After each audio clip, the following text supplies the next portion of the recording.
Kama yebaziwe tugenda ku Hebrews chapter 8 kama tujja mu maaso go omutonzi w'eggulu tujja kunamula ekitiibwa tukusinza tukugulumiza tukutendereza ku ekyo ky'oli oli bwabunzi oli wakitiibwa n'ekyalero Mukama tujja mu maaso go tugenda okugabana mu kigambo kyo tw'omwoyo ow'amagezi ekisooka okumanya n'okutegeera otutambe byonna byonna bye tukola tuyinza okutegeera bye tugenda sharinga omwoyo omutukuvu abitubikkulire tubitegeere tubyagale tubitambuliremu erinnya lyo ligulumizibwe litenderezebwe mu linnya erya Yesu Kristo Mwana wa Katonda tusabidde amiina. Kokati this chapter 8 is a continuation of the argument which has been prosecuted in the previous chapters respecting the priesthood of Christ. This thought he pursues in this chapter and shows particularly that it involved a change in the nature of the covenant between God and his people. And in prosecution of this he shows chapter a continuation regarding the priesthood of Christ. Kati era mu chapter eno ey'omunana yeyongera okubalaga still concerning that priesthood, naye particularly ng'abalaga nti there was a change in the nature of the change in priesthood, n'abagamba there should be a change in the law of the covenant. So when there involved the change in the nature of the covenant between God and his people. So Chabalaganga continuing. So verse 1 to 3 states the sum or the principal point of the whole matter under discussion. As in Yabalaga teacher ayogera kuba teacher agendera okubring out mu byonna byonna byakola ki byayo. Kati abagamba tuba tusomye verse 1 to 3 agamba, now the point in what we are saying is this: we have such a high priest, one who is seated at the right hand of the throne of the Majesty in heaven.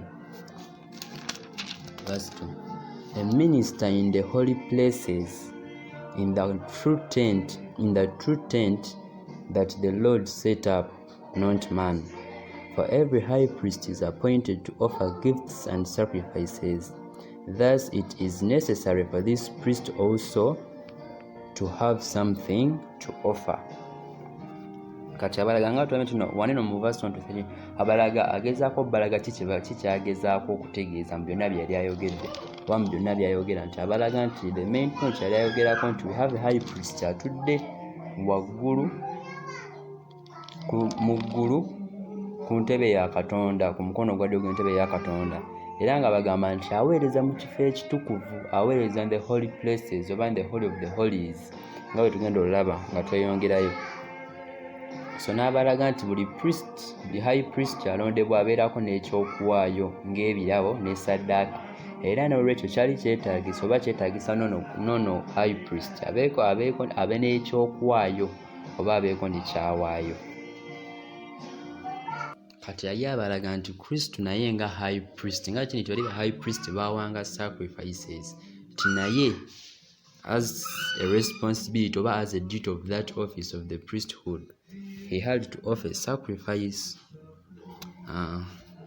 Naye nga your main point gyabalaga nti kikyayogerako kyeyali agezaako balaga the principal part of the whole matter which was under discussion was nti we have a high priest who is seated on the right hand of the throne of God. Then 4 to 5 there was a fitness and property in his being removed to heaven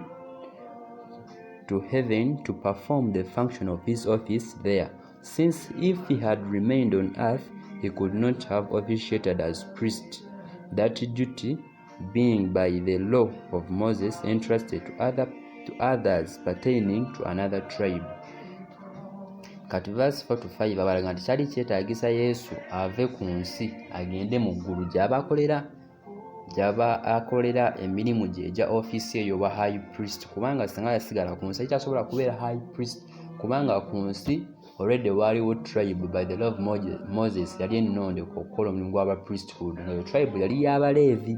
Kati Yesu yali tasobola ku officiatinga mu position ya high priest ku nsi kubanga yali tali tribe y'Abaleevi, yali wa tribe ya Judah. So he had to go to another sphere gyali alina okukolera emirimu gye, that was in heaven, gye yagenda gyabakola officiating as a high priest, kubanga you could not officiate on earth kubanga there was already another tribe which was obligated to that by the law of Moses.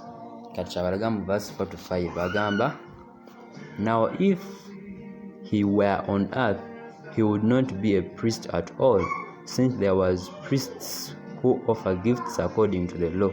They serve a copy and a shadow of the heavenly things.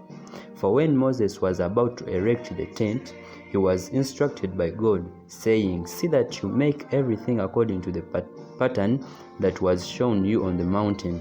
Kati agamba nti bano bakabona ab'oku nsi baweerereza mu bintu ebiri ekifaananyi, nti nga bwe nagamba lwe nti setting ya Jewish religion yali kifaananyi ekya Christian religion, naye nga Christian religion it's whatever yo eri waggulu in the higher places in heaven, not on earth, kubanga Christ ali mu ggulu gyakolera obuweereza bwa high priest.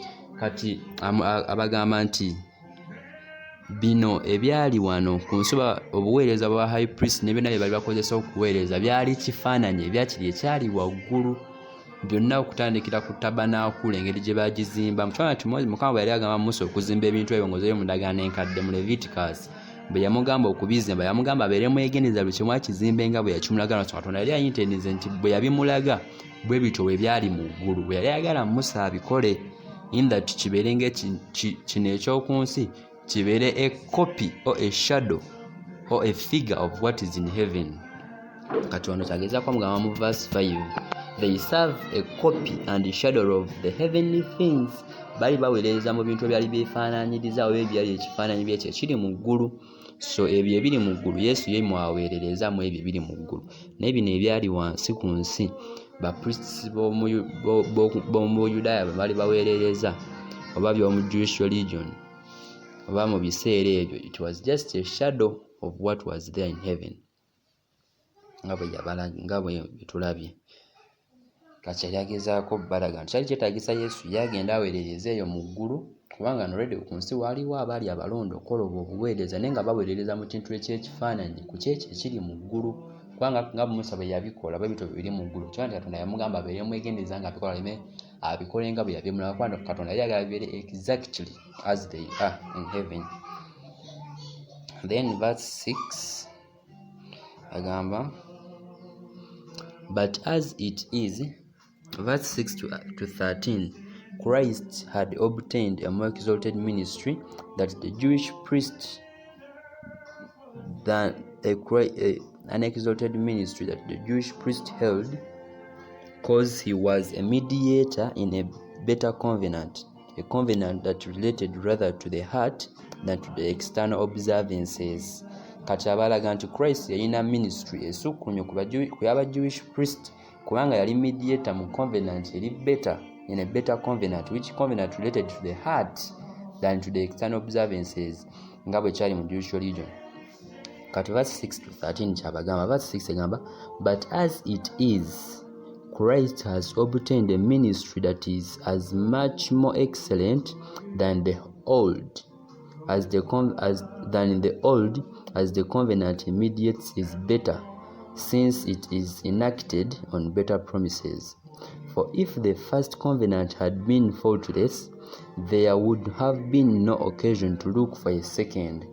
For he finds fault with them when he says, behold, the days are coming, declares the Lord, when I will establish a new covenant with the house of Israel, with the house of Judah, not like the covenant that I called. Okay.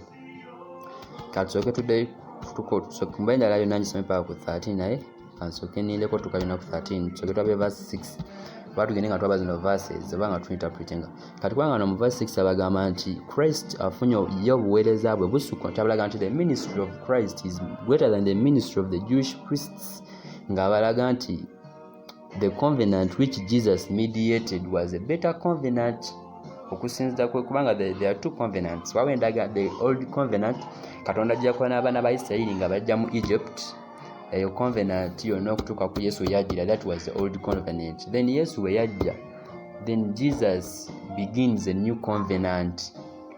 Kati eno covenant Yesu gyatandika bagamba nti this covenant is a better one compared to the old one. Kyona kyabalaga nti if the other covenant, the old covenant was good or it was better, there would be no need of another covenant. But another covenant comes in because the other one was found faulty by God. God found it faulty. That's why God found it faulty, and he said, behold, I will establish a new covenant with the house of Israel, with the house of Judah. Nga bagenda maaso n'abalaga nti abantu bano bamudisobeyingira mwene endagaano enkadde, so it could not work out well. Thus he made another covenant. But verse 6 abalaga this covenant abagamba it is a better covenant since it is enacted on better promises. Kati kikyategeeza by saying that but as it is, Christ has obtained a ministry that is as much more excellent than the old, as the covenant mediates is better since it is enacted on better promises. Now that statement which says King James which was established on better promises, kikyategeeza in the first covenant. So in the first covenant the promises pertained mainly to the present life. Nti ebisuubizo ebyali mu old covenant byali bikwatagana na bulamu bwa bulijjo bwano obw'oku nsi, kubanga Katonda yali abasuubiza nti banaamugondera ajja bbawa emyaka mingi mu ttaka mwe baali bali, ajja bbawa a good harvest. Okitegeera bikwama byonna byali pertaining to the present life, though they also had it is possible that they had the expectation of the eternal life.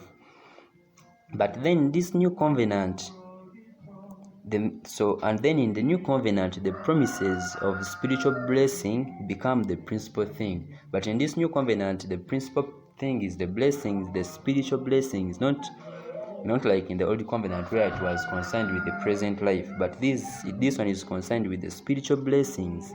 So here the mind is directed to heaven, and the heart is cheered with the hopes of immortal life, the favor of God and anticipation of heaven, secured in the most ample and solemn manner.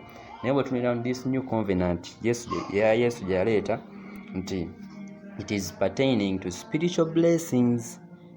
It is the heart kwegamba mutima gubeera gutunuulidde ebintu eby'omu ggulu oba gutunuulidde eggulu, endowooza y'omuntu ebeera etunuulidde eggulu, kubanga that is what we aim at.